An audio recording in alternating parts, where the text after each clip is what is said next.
não sei o que você veio buscar e qual sua expectativa, seu anseio.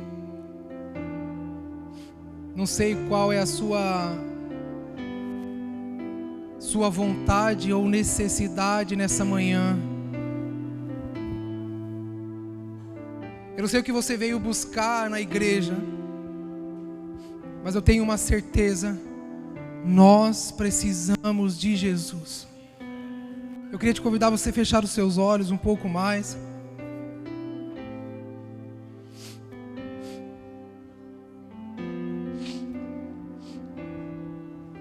Se você puder, feche os seus olhos um instante a mais.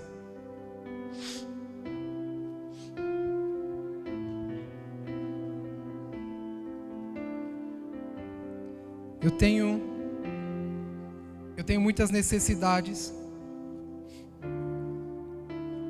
tenho muitas vontades, muitas coisas me faltam nesses dias. Se eu for olhar aos olhos naturais, se eu for olhar aos meus olhos carnais e olhar a minha circunstância, a minha volta, se eu olhar para a minha casa, se eu olhar para a minha condição financeira, se eu olhar para os relacionamentos, se eu olhar para tantas outras coisas,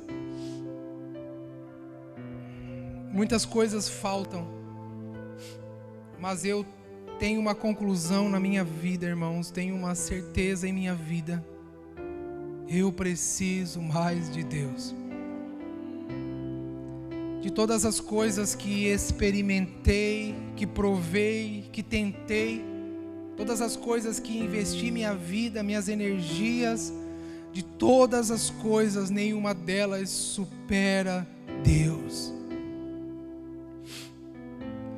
Eu não sei o que você veio, qual o seu anseio, eu não sei qual a sua expectativa nessa manhã, eu não sei o que você almeja, mas eu sei, eu vim buscar mais de Deus.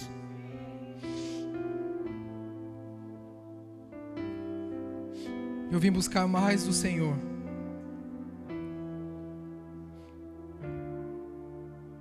Eu não preciso ter espírito de adivinhação.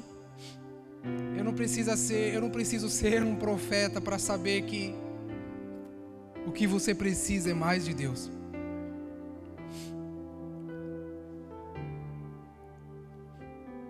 Eu não sei o que você, quando você saiu de casa, o que você esperava encontrar aqui. Eu não sei quando você saiu de casa, qual era o seu anseio e expectativa. Mas eu quero dizer para você que nós não temos nada para lhe oferecer. Nós somos todos miseráveis correndo atrás do pão. Nós somos todos pobres, cegos e nus, atrás daquele que é o único, o Redentor, a única coisa importante e necessária para a nossa vida, para todo o nosso ser, aquilo ao qual nós precisamos nos aproximar, chegar mais perto, aquilo ao qual nós precisamos de um pouco mais. Eu não sei qual é o seu entendimento a respeito de uma reunião, a respeito de eu não sei qual que é a sua expectativa, eu não sei como você foi ensinado, eu não sei como lhe ensinaram, eu não sei de qual doutrina você vem, mas em todas elas nós somos unificados por uma só coisa: Cristo. Eu não sei como as pessoas têm feito nos últimos dias, eu não me importo muito de o que a moda está pedindo agora, qual é o jeito certo de fazer. Eu sei que uma coisa ainda é necessária, e aqui nessa casa nós buscaremos o Senhor e sua presença. A igreja não é, irmãos, a igreja não é o lugar onde nós vamos para apenas adquirir conhecimento. A igreja é a casa de Deus, onde nós vamos para estar com Ele. E se Ele não está na igreja, nada nos difere de um teatro, uma palestra, uma escola, entretenimento, show, espetáculo. Mas se Ele está presente, então é a igreja de Cristo, é a casa de Deus. Eu não sei como você foi criado na igreja, eu não sei como lhe apresentaram o evangelho, mas a palavra, aquela que não muda, que é imutável, ela diz que a igreja, o ajuntamento dos santos, das pedras vivas, é a casa, a morada de Deus por meio do Espírito.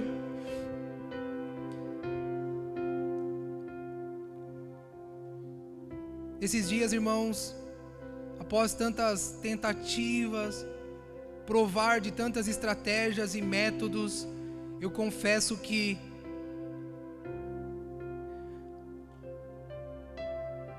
irmãos, que não quero tentar mais nenhum deles. Eu confesso que não desejo nenhum deles. Eu confesso para você, irmãos, que todos eles são falhos diante da presença do Altíssimo. E eu quero te encorajar nessa manhã, você com seus olhos fechados, sem distração. Eu queria que você pedisse um pouco mais por Ele nessa manhã. Eu queria que você pedisse um pouco mais por Ele. Eu queria que você se unisse a nós nesse anseio e nesse desejo de clamar um pouco mais por Ele. Eu não sei se você percebe, mas as nossas canções, elas não são sobre nós. As nossas canções, elas não querem tocar em você. Nós não temos o mínimo desejo, irmãos, de tocar você. Mas todas as nossas canções são um apelo, um desespero, um clamor genuíno do nosso coração, pedindo um pouco mais dele sobre nós. É como se nós tivéssemos apenas uma coisa para dizer nesses dias: ó Deus, eu preciso de Ti. E eu queria insistir com você um pouquinho mais, amém?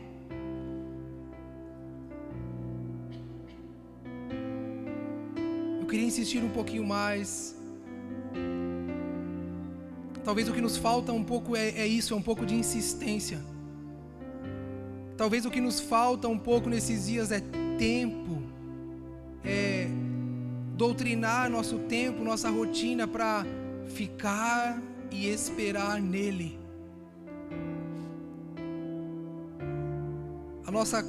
A correria dos nossos dias, as demandas estão sufocando nossas prioridades, então nós temos alguns minutos apenas, temos algumas horas na semana apenas, algumas reuniões marcadas na agenda. Irmãos, eu não serei um cooperador para a sua correria, nós não seremos aqui um cooperador da sua loucura frenética do dia a dia. Nós não seremos um cooperador do seu anseio por uma receita pronta.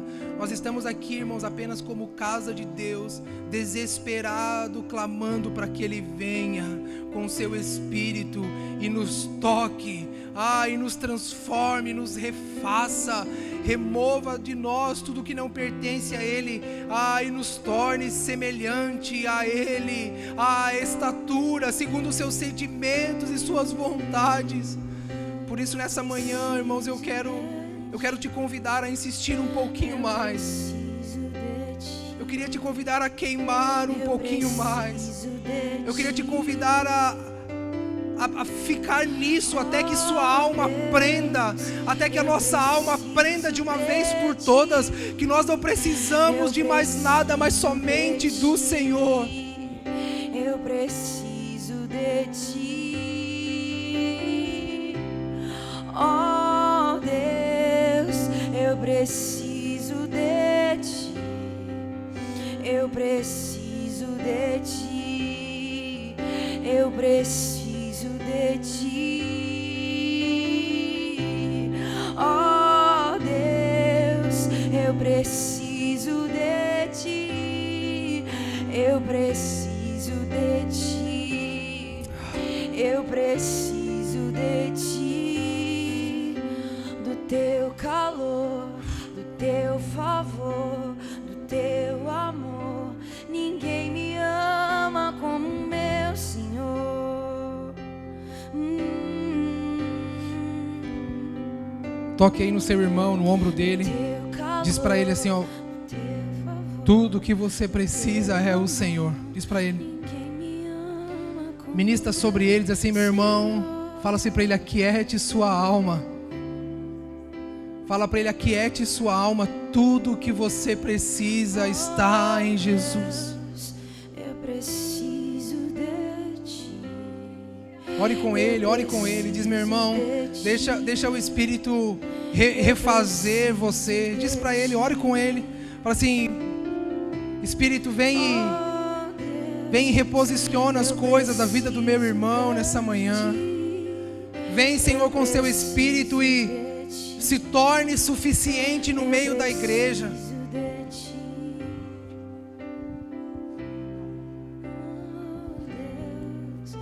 Eu preciso de ti, eu preciso de ti. Oh Deus. Ore por você mesmo. Fala: Senhor, toque minha alma, Senhor. Fira meu coração com fome e sede por ti, Jesus. Ore por você, irmãos, amém? Fala assim: Senhor, fere meu coração. Fere meu coração com fome por ti. Quero que os meus olhos perca o brilho do primeiro amor por ti. Não quero que em mim se perca o desejo de te adorar, Senhor. Senhor, não quero que os meus olhos perca o brilho do primeiro amor por ti. Não quero que em mim se perca o desejo de te adorar. Vem sem me resgatar todos os dias só pra te adorar. Quero ser seu bom perfume, Primeira essência, eu jardim partico. Vem, Senhor, e me resgata todos os dias só pra te adorar. Quero ser seu bom perfume, primeira essência, meu jardim particular. Não importa, irmãos, o que nós conquistamos, se nós perdemos o desejo de adorar a Deus. Não importa o que nós conseguimos. Não importa o que você conquistou, se nós perdemos a fome e sede por Jesus. Não importa o que nós... Não importa o que Deus nos deu. Não importa a bênção e o milagre que Deus te deu, se você perdeu a fome e sede por apenas estar com Ele e não desejar mais nada. Irmãos, a teologia da prosperidade, da bênção, do milagre. Eu não vou mais medir minhas palavras, né? Para ver se fica claro para nós, mas a teologia, irmãos, da prosperidade, da bênção e de um milagre são um câncer no corpo de Cristo. Que nós permitimos entrar apenas por ambição pessoal,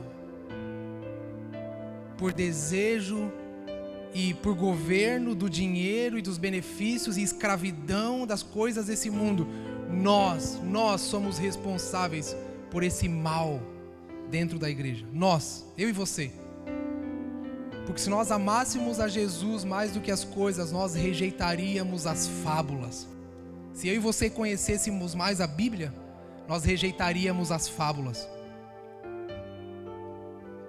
Se eu e você conhecêssemos a palavra, nós levantaríamos das nossas igrejas e iríamos embora. O dia que alguém, por ambição pessoal e ministerial, empurrasse de goela abaixo a nós essas teologias que roubaram a nossa devoção a Deus.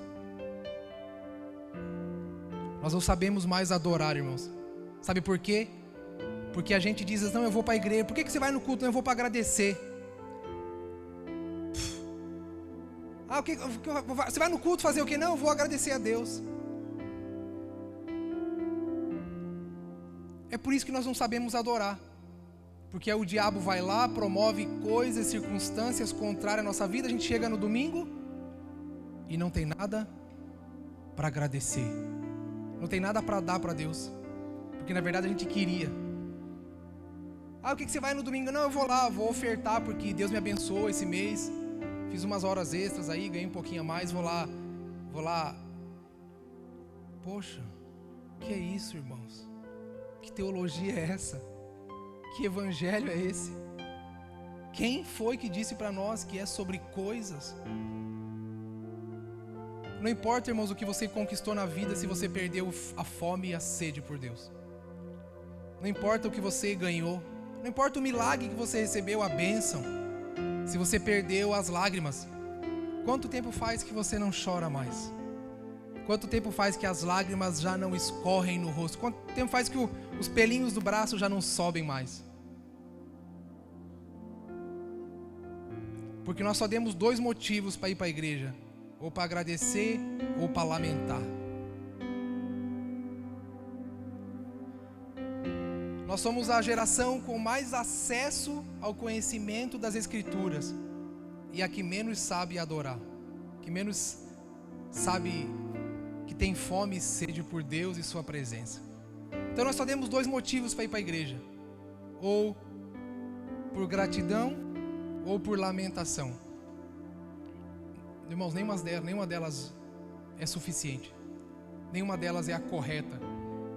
Sim, nós temos que nos lamentar diante do Senhor. A Bíblia diz, lançai sobre o Senhor toda a sua ansiedade. Sim, nós temos que agradecer, nós temos que ter um coração grato, uma gratidão ao Senhor. Mas e se não tiver nenhuma delas, o que a gente vai fazer na igreja? Ou a gente não vai, ou a gente então não vai. Ou se a gente vai, a gente assiste, observa, vê o que vai acontecer, vai na onda.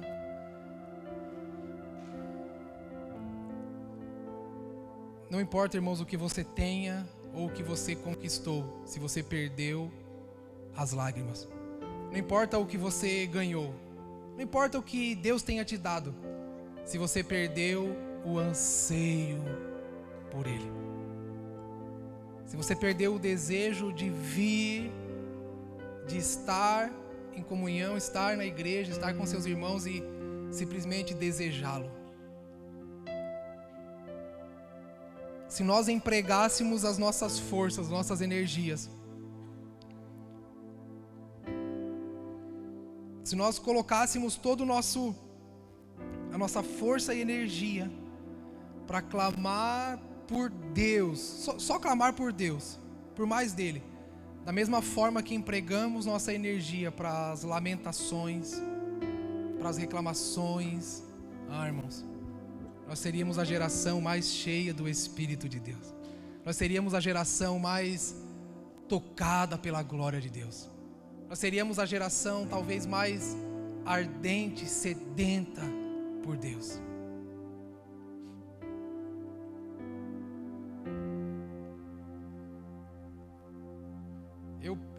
eu percebo que quão lamentável é a expectativa pela qual as pessoas têm buscado Deus. Irmãos, é lamentável. É lamentável a forma e como as pessoas têm limitado o seu acesso a Deus, seu anseio por Deus. É lamentável, irmãos, como a nossa mente tem as coisas muito bem organizadas e montadas, mas o quanto o nosso coração está distante do Senhor. É lamentável o quanto os nossos lábios proclamam, falam, sabem montar muito bem os discursos e razões, mas quanto o nosso coração está distante. Não importa o que você tenha conquistado, se você perdeu a coisa mais importante, é o desespero por Deus. Se nós perdemos aquele desespero de perceber que o Senhor não está, que irmãos, não importa o que nós conquistamos, se perdemos a saudade, se não sentimos mais saudade do Senhor e da sua presença. Eu me sinto responsável,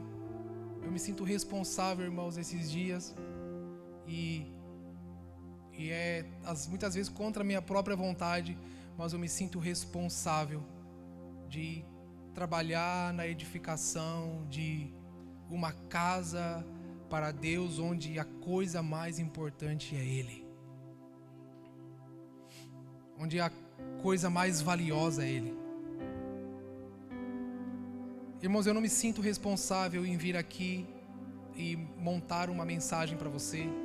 Eu não me sinto nessa responsabilidade. Eu não me sinto na responsabilidade de ter que construir uma narrativa que possa te entreter, sabe? Que possa preencher o espaço do domingo de manhã. Eu não me sinto, irmãos, nessa responsabilidade, mas eu me sinto na responsabilidade de chamar você para um lugar de responsabilidade. Eu me sinto na responsabilidade, na obrigação de convocar você para um lugar de maior responsabilidade no corpo de Cristo. Eu não tenho habilidades e nem desejo ter habilidade de nós construirmos uma coisa legal aqui, mas eu me sinto na obrigação, irmãos, de vir aqui para te despertar. Para te despertar. Ajudar você a se despertar, ajudar você a ter um choque de realidade, um choque com a Bíblia, com a palavra de Deus, para nós voltarmos a ser aquilo que nós nunca deveríamos ter deixado de ser, a casa de Deus, a casa dos amigos de Deus, os parceiros do Senhor, aqueles que o amam e o desejam, aqueles que têm fome e sede do Senhor, aqueles que querem conhecê-lo, querem amá-lo, aqueles que querem um toque profundo no seu coração, a ponto de transformar os anseios, as nossas aspirações, aquilo que almejamos. Eu sinto que essa é a responsabilidade maior. Eu sempre falo para os irmãos, eu não vejo para nós uma necessidade de vir aqui e apenas cantarmos canções porque é assim que a regra diz, ou escolhermos apenas canções que sejam legais ou do momento, mas eu sinto uma responsabilidade de nós escolhermos canções que vá conduzir, vá reger o corpo, a igreja, os irmãos a uma só canção, mas uma canção que aponta para quem Ele é, para aquilo que nós mais precisamos e necessitamos, que é o Seu Espírito, Sua presença. Sabe, nós sentimos a responsabilidade de vir aqui conduzir você a um clamor genuíno. As nossas canções, o nosso desejo é que você, por meio delas, isso se torne uma oração, se torne algo direcionado, um pedido claro e evidente ao Senhor de que Ele é a coisa mais importante para nós.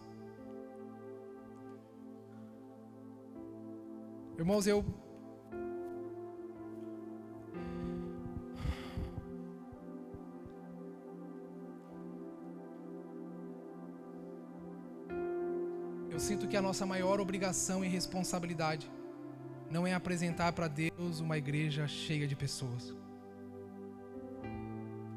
Não é.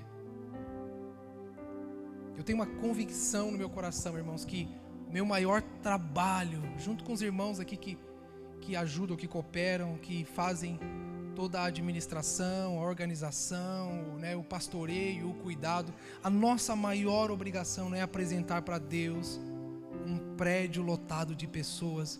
Isso não é sinal de aprovação. Isso não é sinal de aprovação, isso não é sinal de que deu certo. Isso não é sinal de que deu certo, isso não é sinal de que agora está tudo dando, não. Eu me lembro de Jesus ao lado de Pilatos. Irmãos, Pilatos estava sendo ovacionado naquele dia. Pilatos era a estrela, Barrabás. Barrabás estava sendo ovacionado naquele momento. Barrabás era o homem do momento. E Jesus estava ali, rejeitado. Tinha uns 2 ou 3 que choravam e lamentavam o que estava acontecendo. Mas a minha obrigação, irmãos, não é apresentar uma igreja cheia de pessoas que adora mamon, que adora o dinheiro, a si mesmo, seu próprio coração, suas ambições. Não. Eu me lembro de Estevão sendo apedrejado pelos mestres da lei.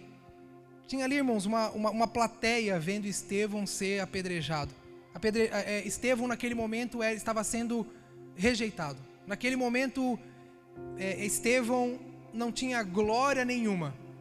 Mas a Bíblia diz que Jesus estava de pé nos céus, ao lado do trono de Deus.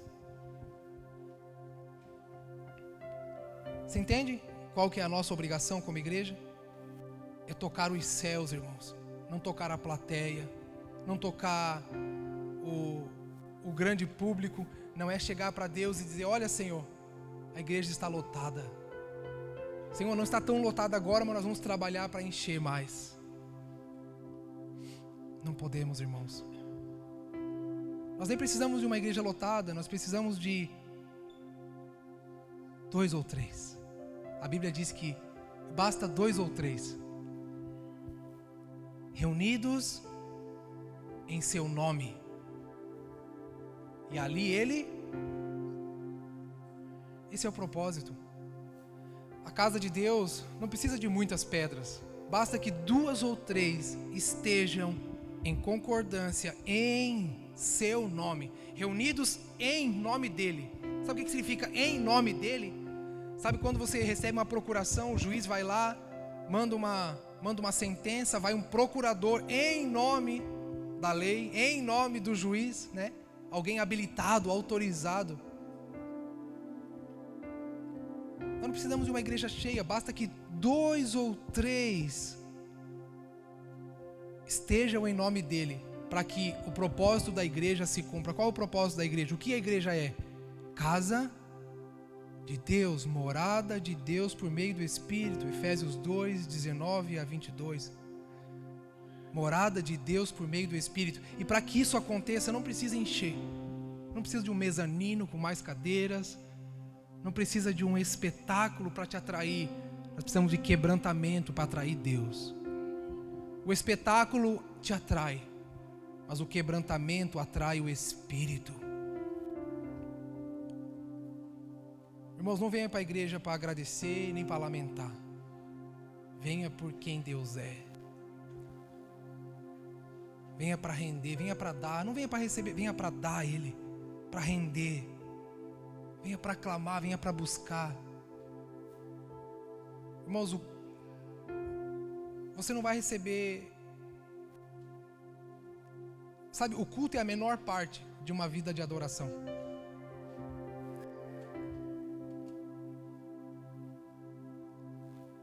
O culto é a menor parte de uma vida de adoração. Às vezes eu fico pensando como é fácil ser crente nessa geração. Você vive a vida como você quer, como você deseja. sem compromisso ou responsabilidade, sem uma vida de oração, de leitura da palavra, de devoção, meditação, e no domingo eu vou lá para receber alguma coisa. Vou lá assistir, vou lá ver se eu me arrepio ou alguma coisa boa acontece por mim. Não, nós não nascemos para ser isso. A Bíblia não diz que a igreja é isso. Por isso, irmão, você não vai receber nada aqui se você não trouxer de casa. Você não vai receber nada aqui se você não trazer de casa. Você não vai cooperar se você não trazer de casa uma vida de oração, de busca, de intimidade. Senão aqui é só um espetáculo. Você tem que irmãos, traz comida pronta de casa. Amém? Não sei se você me entende. Traz comida pronta de casa. E a comida do reino de Deus, irmãos, naquela época não existia micro-ondas, é no fogão a lenha. É lento. Mas fica mais gostoso, né? Quem não lembra aí da comidinha, fogão a lenha. Não é? O feijão, o caldinho do feijão fica mais grosso, né? Vai cozinhando lentamente, você vai controlando o fogo. Se você não colocar lenha, o fogo apaga, a comida não fica pronta. Não é assim? Se você esquecer o fogão ali e não cuidar, né, não tirar as cinzas, se você não cuidar do fogo, irmãos, não tem alimento. É isso que acontece com a nossa geração, a gente não cuida do fogo. Aí a gente chega no domingo, o que a gente faz? Mete a mão no bolso. A gente mete a mão no bolso e vem aqui fazer o quê? Se eu vim te agradecer, obrigado. A gente quer comida pronta. Alguém vai dar comida pronta para nós. Isso não é ser crente. Isso não é ser cristão. Isso não é ser amigo de Jesus. Isso não nos torna uma casa, nos torna um restaurante. Isso nos torna um restaurante de comida pronta, que tem um custo. Não, irmãos, a igreja traz comida pronta de casa. Por isso eu não me sinto no direito de vir aqui ensinar você a ser usado por Deus. Eu não posso vir aqui, irmãos, te ensinar a ser usado por Deus, a como usar Deus. Minha maior responsabilidade é vir aqui e te ajudar, te encorajar a conhecer a Deus. Conhecer Deus. Esse é o nosso alvo.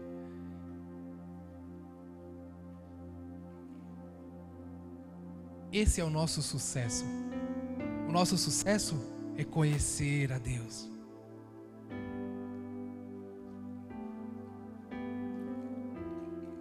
Todo cristão, todo crente, todo aquele que serve, que busca, que deseja o Senhor, ele é responsável.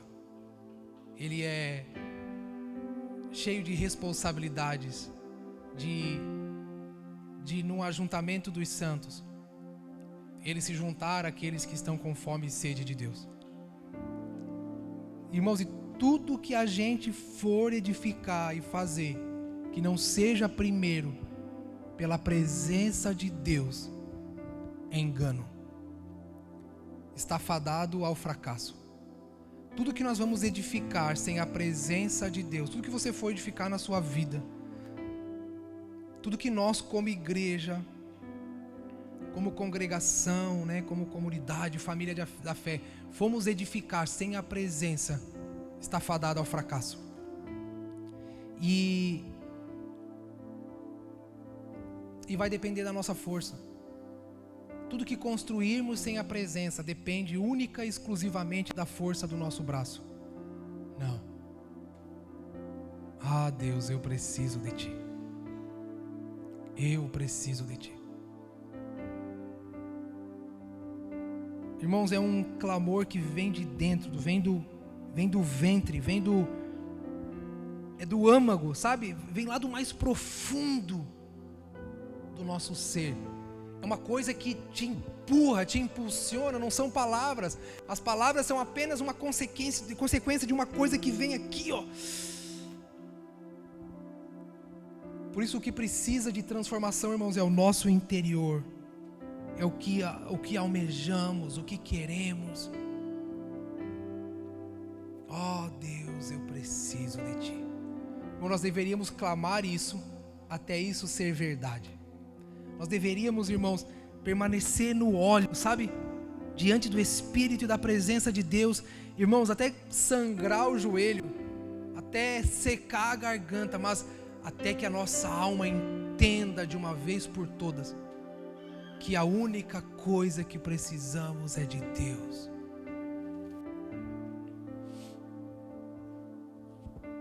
Eu não sei, irmãos, eu não sei se eu poderia dar esse conselho para você, mas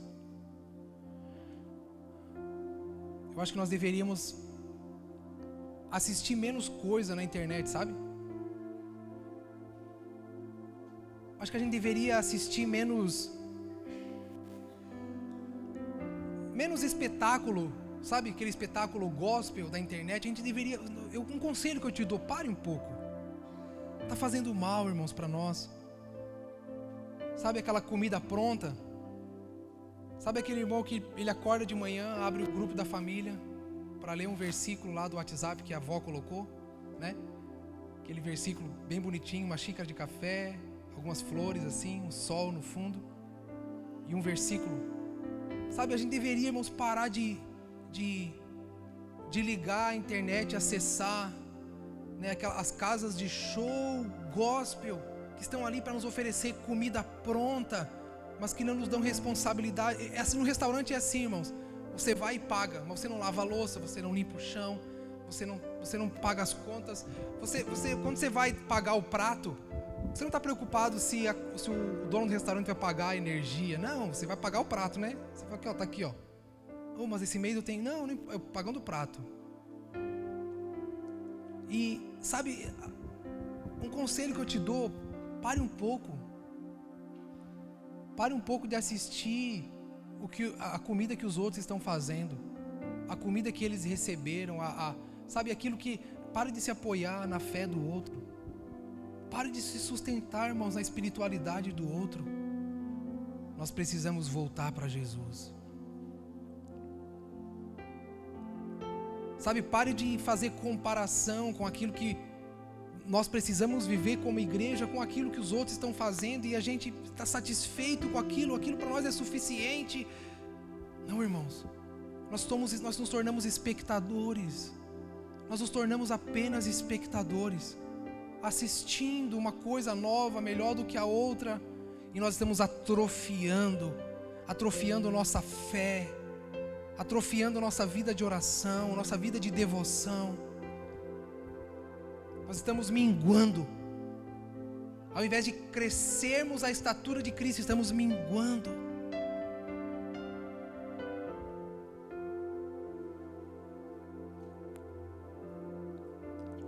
Abre comigo o livro de Gênesis.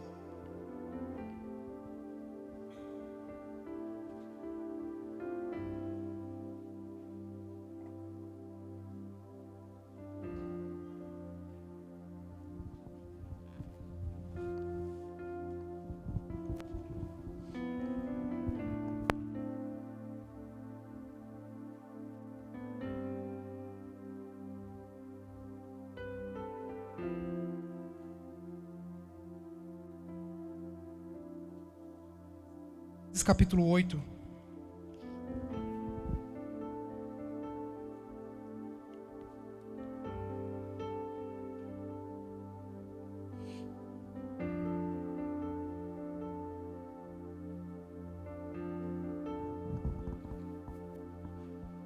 Gênesis capítulo 8, vamos ler aí. Coloca para mim o versículo 15, por favor.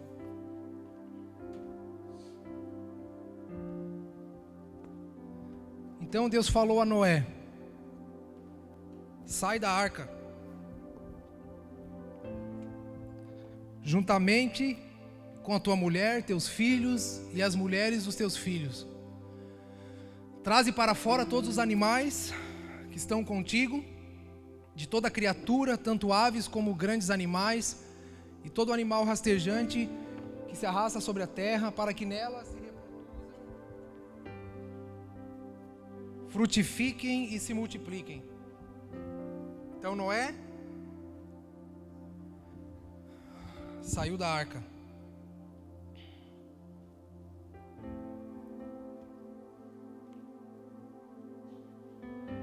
E com ele seus filhos, sua mulher e as mulheres dos seus filhos. Todo animal grande, todo animal rastejante, toda ave, tudo que se move sobre a terra segundo suas famílias, saiu da arca. Então Noé, vamos lá, então Noé,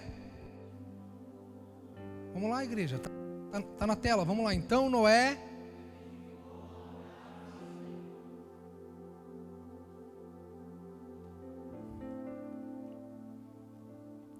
deixa marcado aí.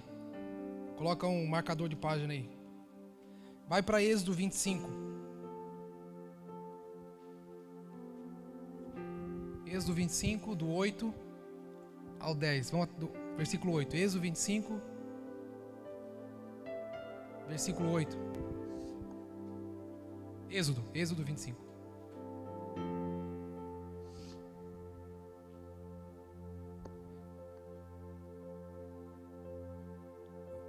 Vai no 7, quero ver um pouquinho.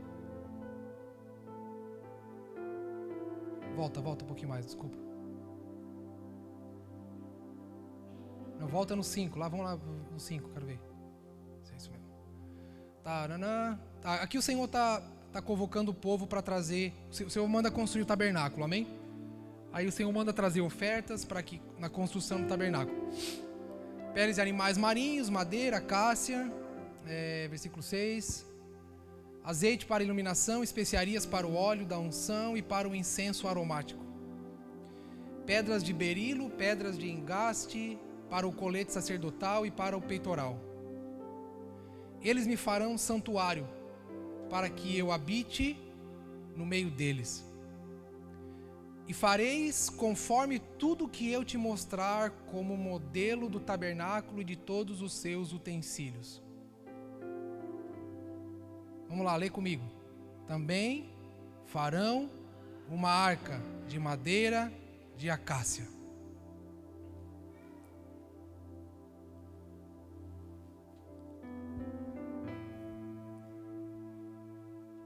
Qual a primeira coisa que Noé faz quando sai da arca?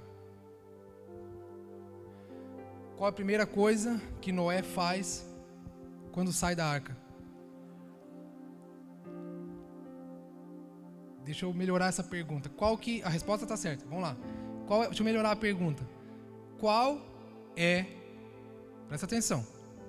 Qual é a primeira coisa que Noé faz quando ele coloca os pés num mundo que acabou de ser devastado, desolado pelo dilúvio? Qual a primeira coisa que Noé faz? Qual é a primeira atitude de Noé na sua missão de reconstruir o mundo? Qual é a primeira função de Noé quando ele dá o seu primeiro passo na reconstrução do mundo? Vamos lá, vou fazer a pergunta melhor ainda. Qual é a primeira coisa que Noé faz quando ele vai recomeçar a humanidade? Não, a resposta está certa, eu só estou mudando a pergunta, mas a resposta de vocês está certa. Qual é a primeira coisa, qual a primeira atitude de Noé quando ele vai reconstruir o mundo? Vamos lá, qual é a consciência de um homem que foi chamado para reconstruir? O que Noé estava pensando porque vocês sabem, né? Noé não foi chamado para construir uma arca. Noé foi chamado para recomeçar o mundo. Isso precisa ficar claro. Acho que é a mesma coisa, não. O barco, irmãos, era só o meio para eles não serem afogados, né? Não morrer afogado. Amém?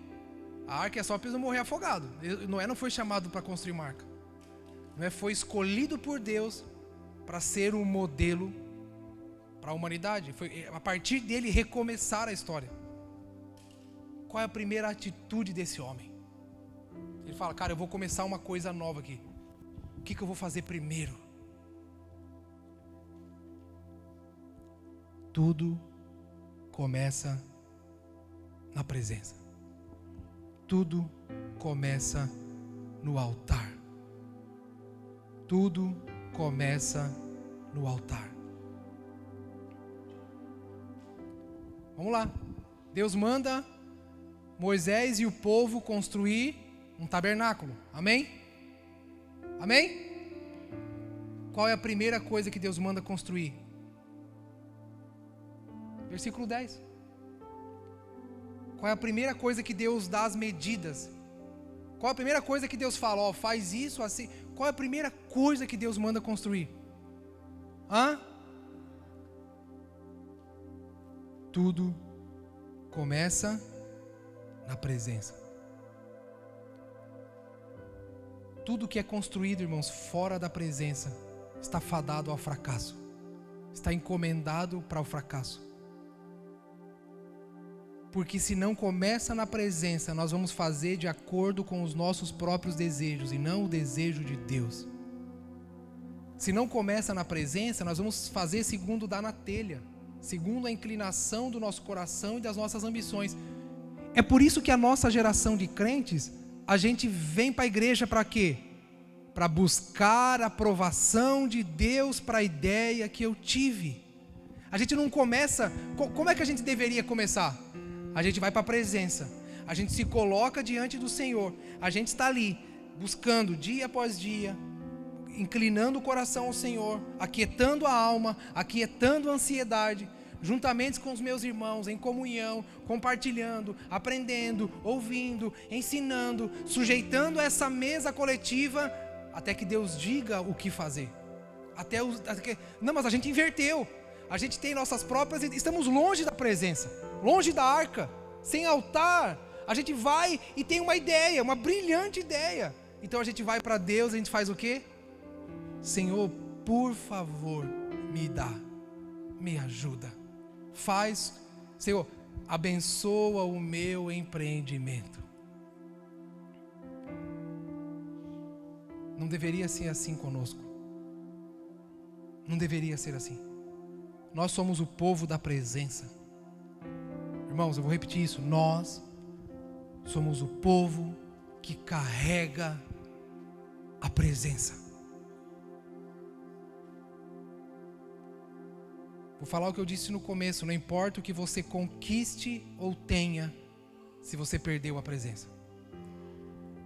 Não importa o que você tenha conquistado, o que você esteja ganhando, o milagre ou a bênção que você adquiriu, se você perdeu a presença. Se nós perdemos a fome, irmãos, pelo altar, pela glória de Deus, se o nosso alvo já não é mais a lenha e o fogo, o altar, não importa onde a gente esteja, o que esteja fazendo e se aquilo está bem sucedido ou não. Sabe o que nos traz de volta para a presença? Quando a nossa ideia dá errado. Irmão, aí nós somos bons para isso, né? Lembra que eu falei, ou é gratidão ou é lamento. Aí a gente volta para a presença, então, Senhor, não deu certo. Senhor, me ajuda. A gente vai para Salmos, né? A gente lê Salmos de Davi contra seus inimigos. Senhor, meus inimigos se levantaram contra mim, né? A gente já começa a pensar, o meu patrão, o meu colega de trabalho, meu esposo, minha esposa, meus filhos, minha sogra, sempre a sogra. A gente começa já a estabelecer Não, irmãos, ninguém é culpado de nada. Fomos nós que saímos da presença. Fomos nós que edificamos segundo nossa própria vontade. Mas quando dá errado, a gente volta. Aí não é lágrimas da presença, é lágrimas de remorso, é lágrima de raiva, de decepção. Deus chama um homem para recomeçar o mundo. Primeira atitude dele, estabelece um altar. Deus chama Moisés e fala: Moisés, constrói um tabernáculo para mim, porque eu quero descer. Eu quero descer e eu quero habitar no meio de vocês. Eu quero estar com a minha presença no meio de vocês. Começa pela arca. Começa pela presença.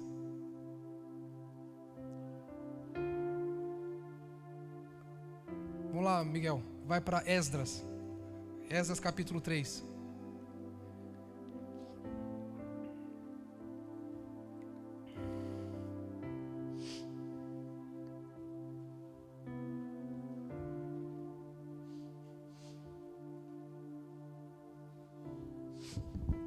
Quando chegou o 7º mês e os israelitas já estavam nas suas cidades.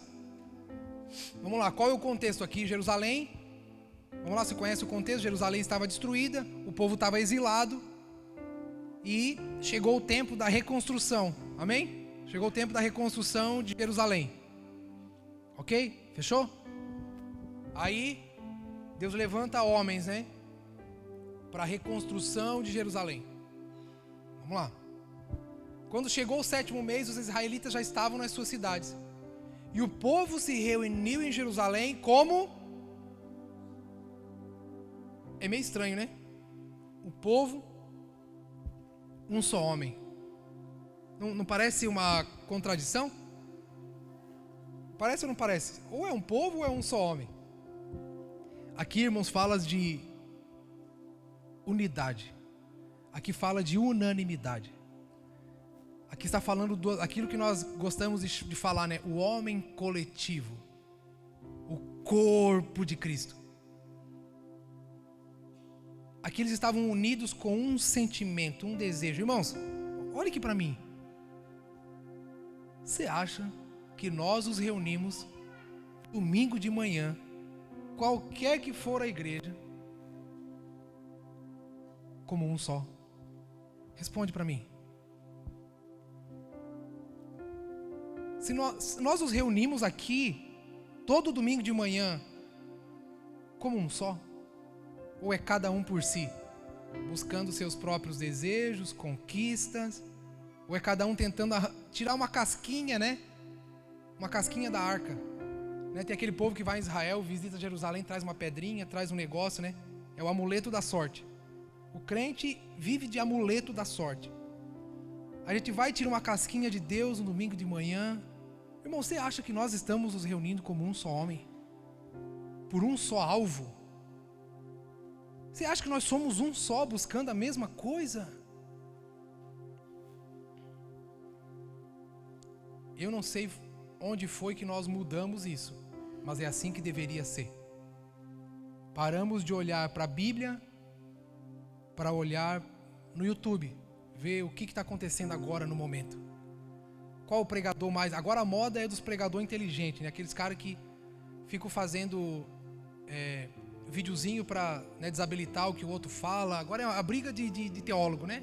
Um teólogo mais... Aí o mais engraçado... Irmão, pode ver, o que mais tem visualização é o mais engraçado. Aquele que inventa uma coisinha diferente, usa o nariz de palhaço, né? Ou faz uma gracinha. Aquilo ali é o mais conhecido. É a era da teologia sistemática, e nada contra, é muito importante.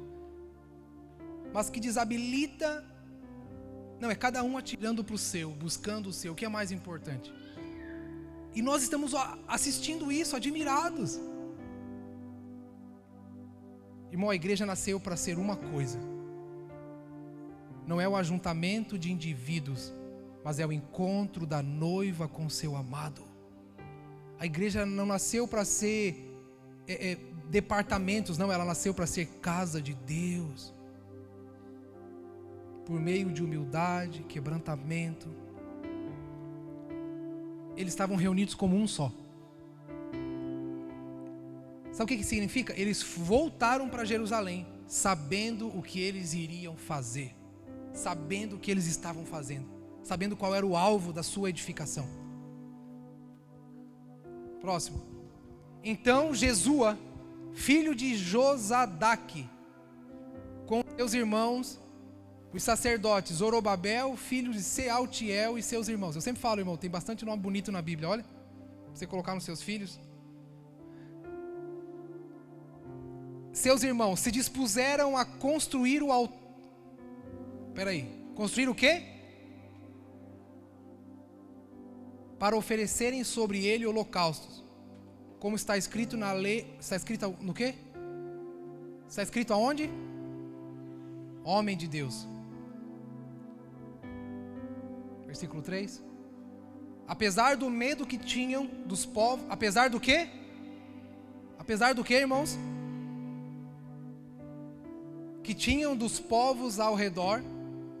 O que eles fizeram? Vamos ler juntos. Colocaram o altar sobre a sua base, e nele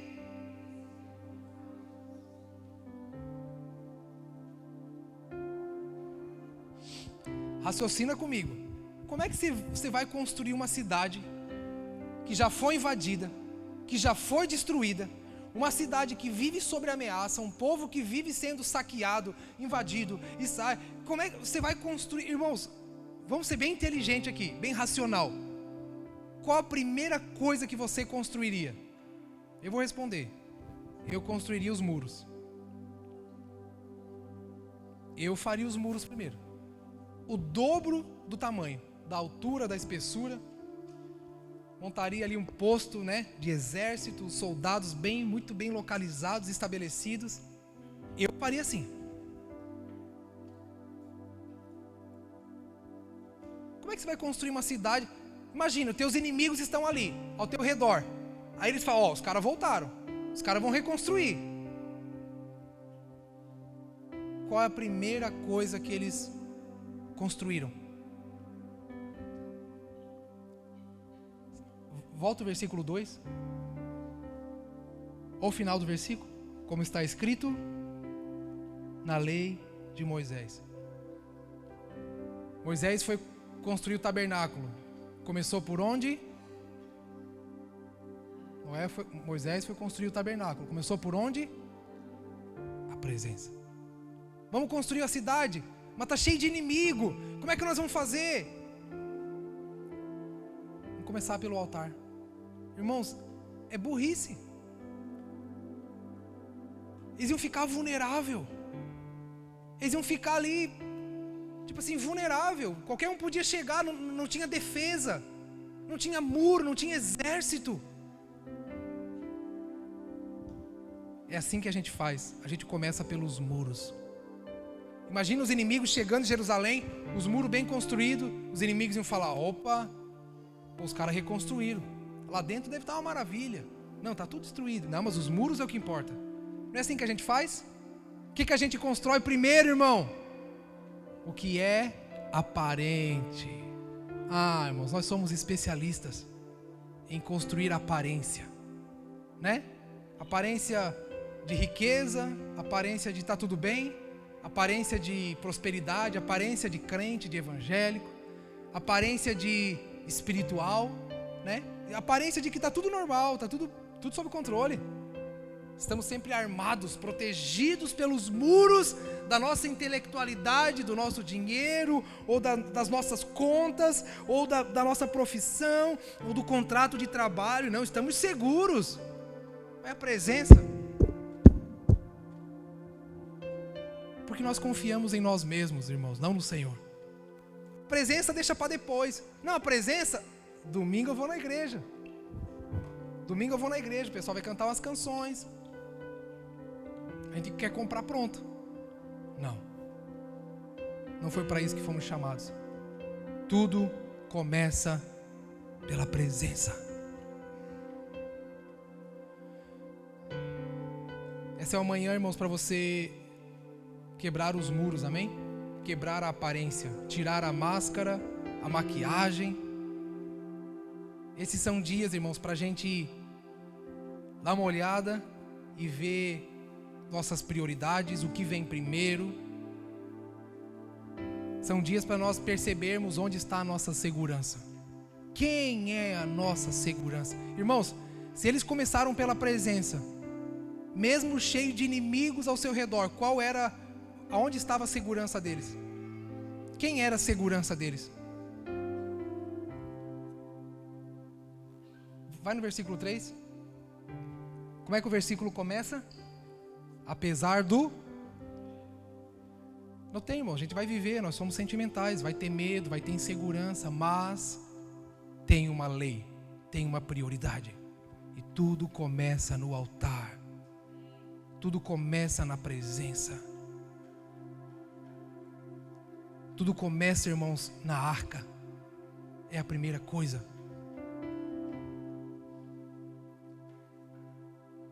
Nós estamos pegando os moldes e padrões desse mundo, trazendo para a nossa vida, trazendo esse padrão para dentro da igreja. E não importa como está lá dentro, mas o que importa é que tudo do lado de fora esteja bonito. O que o Senhor disse? Esse povo me adora com os lábios, mas o coração está distante de mim. E aí, irmãos, que tipo de crentes nós queremos ser? Que tipo de cristãos você acha que nós fomos chamados para ser? Tá vendo, irmãos, a minha obrigação? Eu não posso ler isso, olhar para isso e falar assim: não, Senhor, isso foi para esse tempo, né? Acho que hoje é diferente, Senhor. A gente está quase convidando Jesus para assistir o YouTube, para ver como é que são os cultos e as igrejas, para ver se Ele deixa a gente fazer do jeito também, igualzinho, né? Senhor, Senhor, eu sei, não, tá bem, Senhor, tá tudo certo, legal, muito bonito, mas, Senhor, o Senhor está meio desatualizado, dá uma olhada aí na internet, Senhor. Dá uma olhada aí na internet, né? O Senhor vê se o Senhor já mudou, seus tempos mudaram, né? Sim, os tempos mudaram, nós mudamos com os tempos e nós somos a geração mais cheia de depressão, de angústia, de ansiedade, síndrome do pânico, frieza espiritual, frieza do amor. Sim, os tempos mudaram, nós mudamos e nós somos esses crentes aí. Aí encontramos alguns estabelecimentos comerciais do evangelho que nos dão só aquilo que a gente quer também. Aqui não, irmãos, nós não podemos. Aqui não. Essa é minha obrigação. É o meu dever. Ensinar você a verdade. Ensinar você a ser maduro. Não ser levado por vento de doutrina. Está na Bíblia, Efésios 4. A função de um pastor, de um mestre, de um evangelista, de um apóstolo, de um profeta, para que não sejamos, é ensinar os santos, os irmãos, a desenvolver a obra do ministério de Deus. Para que cheguemos à estatura de Cristo, para que não sejamos mais como meninos. A minha função não é irmão, seria mais vantajoso para mim te manter menino. Seria mais lucrativo para mim ter você como menino, mas não é a minha função. Deus está chamando a gente para amadurecer, irmãos. Deus está chamando a gente para se converter a Ele, voltar para Ele. Tudo começa na presença. Quem era a segurança do povo? Quem é o guarda de Israel? Vamos, gente, quem é o guarda de Israel? Eles não precisavam dos muros. Os muros podiam ser depois. Porque se tem a presença, na presença estamos seguros. Não significa que não vamos ser abalados, não vamos ter medo, não significa que não vamos ser atingidos, não significa que... Mas Ele é tudo o que precisamos. Oh Deus, eu preciso de Ti. Esse deveria ser o nosso choro, o nosso clamor. Essa deveria ser a nossa única oração, até que o nosso coração mude de verdade. Mas e o resto, Gessé? O Pai sabe. O Pai sabe antes que você precise. E você acha que a gente surpreende Deus com as nossas necessidades? Você acha que Deus não sabia do que você precisa, do que eu preciso? Você acha que precisa de que a gente vá lá contar para Ele o que a gente está precisando? Às vezes Ele não dá, irmãos, porque é o melhor para nós. Que Ele não dê, que Ele não faça. Ou você pode escolher seu próprio caminho, sair correndo atrás e tentando. É bem provável que você consiga. Mas Deus está disposto a nos dar a melhor coisa. Ele nos fez sua casa. Para ser adorado, para receber todo o fôlego, para receber todo o nosso, toda a inclinação do nosso coração, irmãos. Oh Deus, eu preciso de Ti. Oh Deus, eu preciso de Ti. Eu te aconselho, irmãos, a ficar nos próximos meses orando só isso. Mesmo que no começo você ache que não precise, mas fique nisso. O Espírito vai te ajudar. Ele vai consertar o seu interior. Oh Deus, eu preciso de Ti. Ei, mesmo que tudo esteja bem, mesmo que esteja as contas equilibradas, tem uma reserva, está tudo certinho. Nós somos miseráveis, que carecemos da misericórdia, da graça e da presença do Senhor. Oh Deus, eu preciso de Ti. Nós somos tão pequenos, irmãos, que nós cantamos isso quando tudo está mal, né? Senhor, está tudo mal, eu preciso de Ti. Senhor, está tudo ruim aqui em casa, eu preciso de Ti. Não, nós sempre precisamos, mas não sabíamos. Oh Deus, eu preciso de Ti.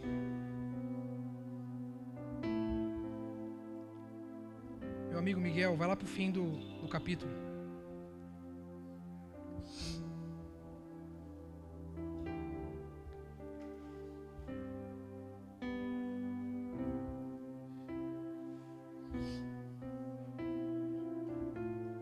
Sabe por que é difícil ficar no altar?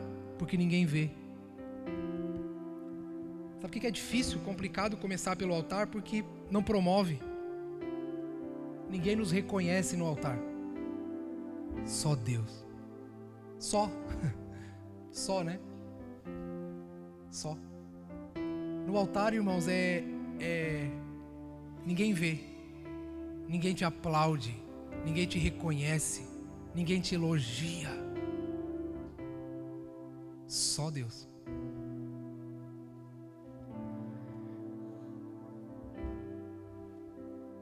Nós somos a geração de que primeiro é a aparência. Irmãos, olha para mim. Nós temos liturgia, mas não temos a presença. De que vale? De que vale as festas sem Ele?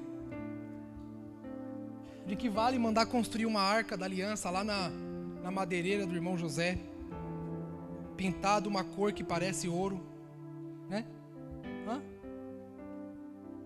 De que vale mandar construir uma arca de madeira nas mesmas medidas, pintar de dourado, colocar aqui em cima, colocar um castiçal, né, pintado de dourado, que de ouro não é, botar aqui do lado, botar um chofar aqui? De que adianta a liturgia sem a presença? A festa, isso o que é maquiagem? É enganação? É misticismo? Liturgia, irmãos, sem a presença não vale, é religião. Então nós queremos primeiro a liturgia, que nos agrada, que nos conforta.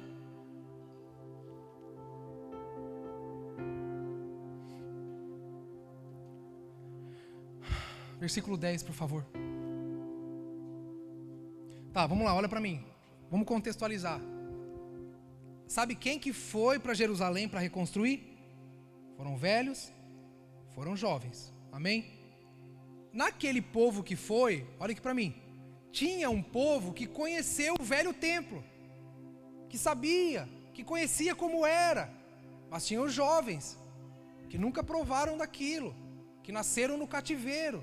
Ok? Esse é o contexto. Então vamos lá. Quando os construtores lançaram os alicerces do templo do Senhor, os sacerdotes, trajando suas vestes, apresentaram-se com trombetas, e os levitas, filhos de Asaf, com símbolos para... É por isso que a gente canta, irmão, entendeu? A canção não é para 30, 40 minutos ali só porque é obrigado a ter no começo do culto. Não, é muito mais que isso. Segundo o que tinha sido prescrito por Davi, rei de Israel. Próximo. E cantavam responsivamente, meu Deus, louvando o Senhor e dando-lhe graças, com essas palavras: Ele é bom. Como que Ele é bom, irmão, se a cidade estava destruída? Como que Ele é bom se eles foram levados para o cativeiro? Como é que Deus é bom? Se eles foram invadidos, aprisionados, maltratados, perseguidos, como que Deus é bom?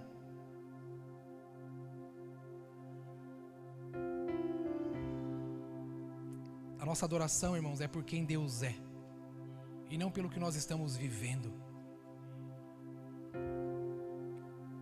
Eles não cantaram: Senhor, me tira do cativeiro, Senhor, me tira do calabouço, Senhor, destrói meus inimigos. Não, Ele é bom, e o seu amor por Israel dura para sempre. E todo o povo louvou o Senhor. Eu anseio por isso, irmãos. Porque tinham sido lançados os alicerces do templo do Senhor. Agora... Mas... Sempre tem um mas, né? Mas... Muitos dos sacerdotes, dos levitas e chefes de famílias mais idosos, que tinham visto o primeiro templo, choraram bem alto quando viram o lançamento do fundamento desse templo. Muitos também gritaram de júbilo.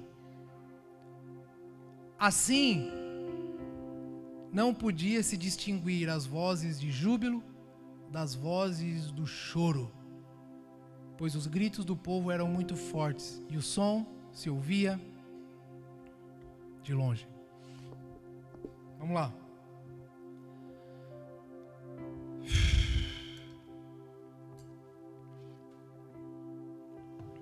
Sabe o que o choro dos mais velhos significava? Sabe o que o choro dos mais velhos significava? O apego às tradições, o apego à aparência. Irmãos, ouça bem isso. O apego à aparência. Sabe o que o choro dos mais velhos representa? É a nostalgia, é o apego ao que é material. Sabe, é o apego aquilo que eu acho, que eu penso. É um desprezo ao novo. Sabe o que o choro dos mais velhos representa? É um desprezo. Irmãos, quantos de nós estamos vivendo nossa vida cristã, desenvolvendo e edificando a igreja de Cristo, sem se preocupar com os mais novos? Impondo sobre essa geração as liturgias que fomos acostumados, os nossos padrões que fomos acostumados, o jeito que fomos acostumados, a aparência que fomos acostumados. A briga agora é se a parede é preta ou branca. Agora é a discussão do momento. Meu Deus. Se pintar a parede preta, irmãos, os mais velhos vão chorar. Oh, bom era na minha época, né? Ah, igrejinha de madeira no interior. Se pintar de branco, né? Sabe, irmãos, esse é o choro dos velhos, é esse. Eles choraram porque eles se lembraram. Ah, bom era quando eu vivia, como a gente fazia lá era muito bom. É o apego, sem se importar com os filhos, sem se importar. Os mais velhos, irmãos, é aqueles que viveram algo no Senhor, já experimentaram um favor, o mover de Deus, mas transformaram tudo aquilo em tradição. Pegaram suas experiências e transformaram em doutrinas. Pegaram suas experiências e transformaram em tradições, liturgias, doutrinas. Os mais velhos choravam porque se importavam mais com a forma, se importavam mais com a tradição do que com a presença. Olha aqui para mim. Eles estavam felizes. Presta atenção nisso. Eles não estavam felizes porque agora o altar da presença estava estabelecido. Não. Eles estavam tristes porque talvez, mas antigamente, como era antes. Sabe o que a alegria dos mais novos revela? Sabe o que a alegria, o júbilo dos mais... Irmãos, eles não conheciam o templo antigo. Eles viram Deus fazendo algo em seu tempo. Sabe o que eles fizeram? Se alegraram, jubilaram. Imagina os novos olhando para os velhos chorando. Eles falaram, eles devem estar chorando de emoção, né? Não, mal sabia eles. Sabe o que os mais novos, sabe o que a nova geração estava jubilando de alegria? Porque estavam tendo o prazer e a oportunidade de fazer parte do que Deus estava estabelecendo agora. Eles olharam e falaram, uau, Deus nos inseriu na sua vontade. Que privilégio. Eles estavam felizes, e os mais velhos lamentando. Os mais novos estavam dizendo, cara, Deus está fazendo algo em nossa geração. Irmão, vai na Inglaterra. Os jovens estão fazendo fila para as reuniões de oração. Os jovens. Mas tem muitos mais velhos, irmãos, presos dentro de 4 paredes na sua liturgia, com o horário do culto que começa, que termina, com o jeito que é a canção. Tem lugar que não pode nem ter bateria, porque faz muito barulho. Os mais velhos estão lamentando. Os mais novos, irmãos, eles não querem nem saber se foi, se já teve. Eles estão experimentando algo de Deus. Semana passada teve lá uma reunião de oração na Inglaterra, 1.200 jovens na fila do lado de fora esperando para participar do mover que Deus está fazendo. E os mais velhos? Estão de beiço, né? Estão de beiço. Ai, a casinha do interior. Tem irmão que chega para mim e fala, pô, Jessé, bom era quando começou lá na sua casa, na sala da sua casa, né? Falei, bom porque não era a sua casa, né? Os irmãos entravam lá com o sapato sujo, quebravam o prato, deixavam o tapete. Bom era porque não era na sua casa, né, meu irmão? Ai, Jessé, não, bom era quando era na sua casa. Eu pagava a conta de água, eu pagava a conta de luz, né? Aí era bom mesmo. Chegava lá no verão, irmãos, o ar-condicionado da sala, tinha 2 ar na sala, ligava, gelado. No inverno, ar quente, né? É bom mesmo. É só uma piadinha, E os jovens, irmãos, estão lá na fila para orar. Para orar. Os mais novos estão jubilando, irmãos. Eles estão olhando, eles não estão olhando para o passado, eles estão olhando para frente, dizendo, Deus está fazendo algo novo. Quando eu falo os mais jovens, eu estou falando de idade. Eu estou falando daqueles que estão conhecendo o Senhor, estão entrando, eles estão falando assim, ó, Deus está fazendo alguma coisa, e eu estou aqui, eu estou participando. Sabe o que está acontecendo, irmãos? Os nossos filhos, que não precisaram comprar passagem de avião, enfrentar a imigração, fazer visto, nossos filhos não estavam nem aí para isso.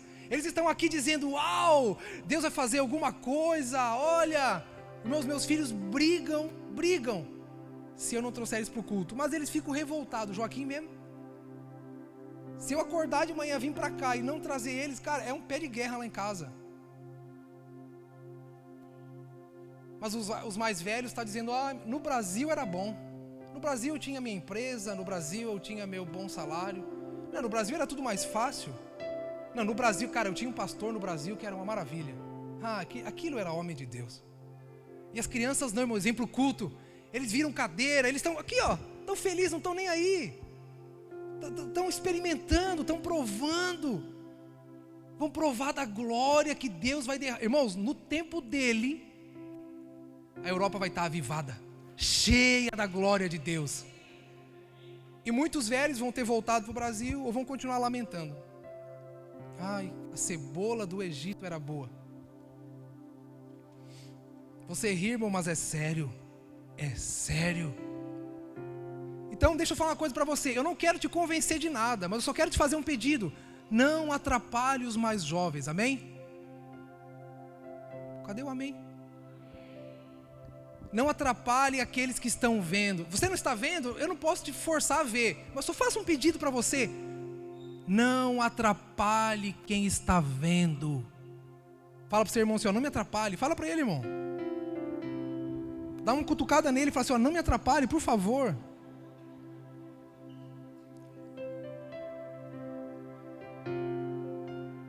Fala assim para ele, ó, seu chorão. Fala assim para ele, ó, sai da frente que eu tô indo.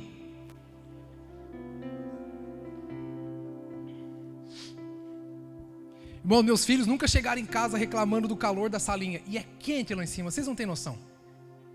Nunca. Se aqui, irmãos, está 20, lá está 30 graus. Assim, é um caos. Meus filhos nunca chegaram reclamando. Eles reclamam na hora de ir embora. Aí os crentes estão assim, meu Deus, o pastor demora no culto.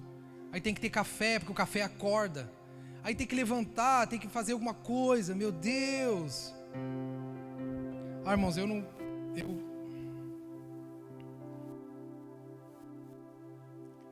deixa pra lá.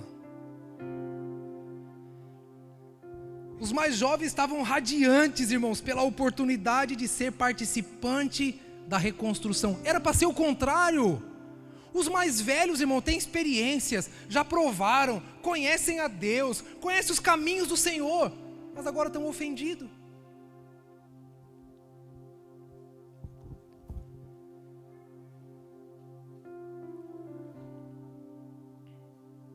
Não é à toa que Paulo só encontrou Timóteo, um jovem, que era desprezado por sua juventude, mas que amava a igreja mais do que qualquer outro. Paulo diz, eu vou enviar Timóteo para vocês, tá?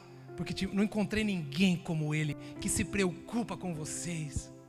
Todos os outros estão à procura de suas próprias coisas.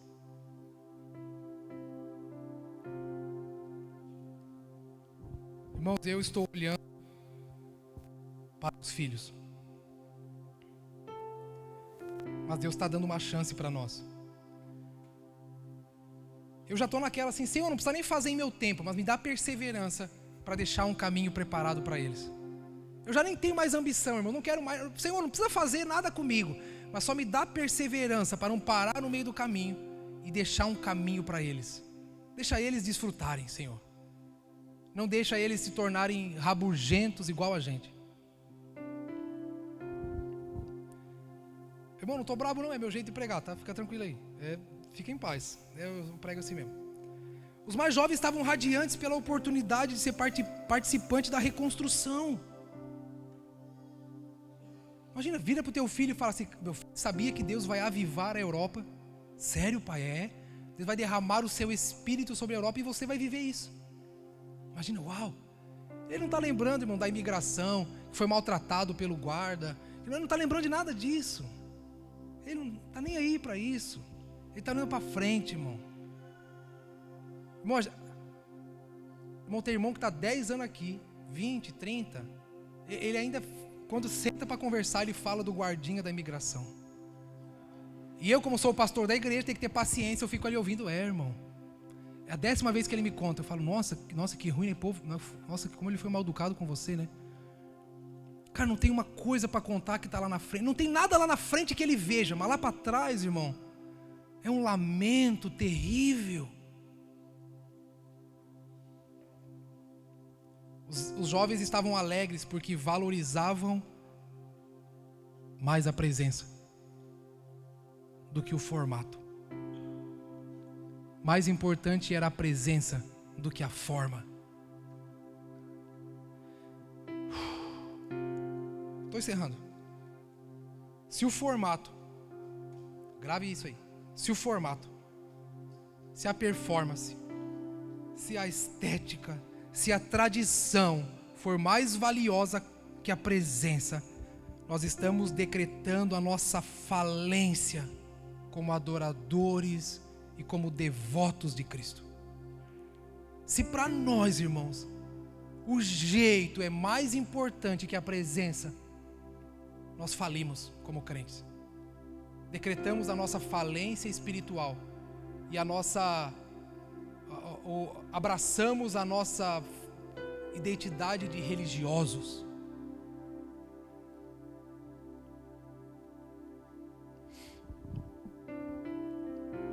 O Senhor está nos chamando de volta para a presença. Amém? Deus está nos convocando de volta para a presença. Essa é a minha missão, essa é a sua missão, essa é o propósito do nosso ajuntamento. Trabalhar, se gastar.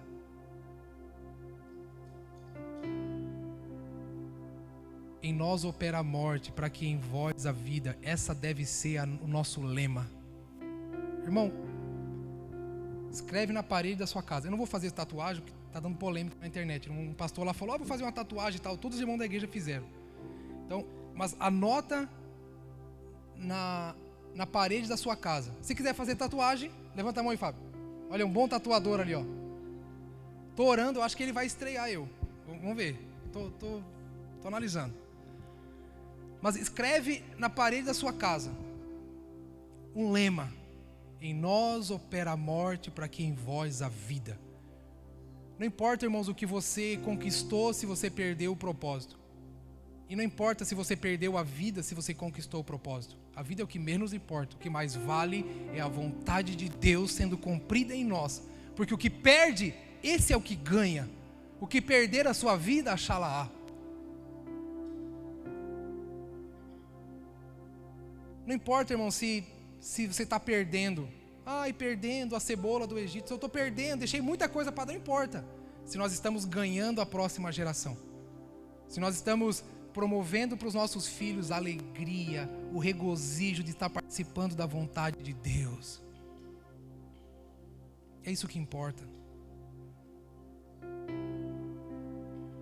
Vamos orar?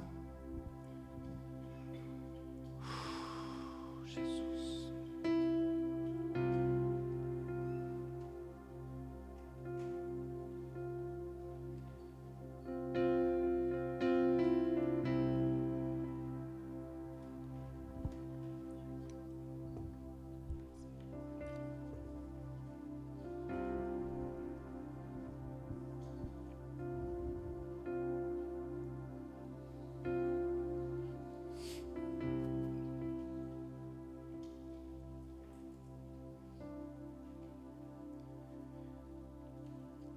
Se eu tivesse no seu lugar, irmão, eu já estava aqui na frente, com os joelhos dobrados, pedindo ao Senhor misericórdia. Se eu tivesse no seu lugar, eu já tinha me jogado aqui, pedindo ao Senhor perdão. Senhor, eu não quero ser desse jeito, não. Se eu fosse você, irmãos, eu já tinha me posicionado, falado assim: não, Senhor, faz alguma coisa com a gente. Senhor, toca na gente, Senhor. Se eu tivesse no seu lugar, irmão, eu já tinha me quebrantado a essa hora.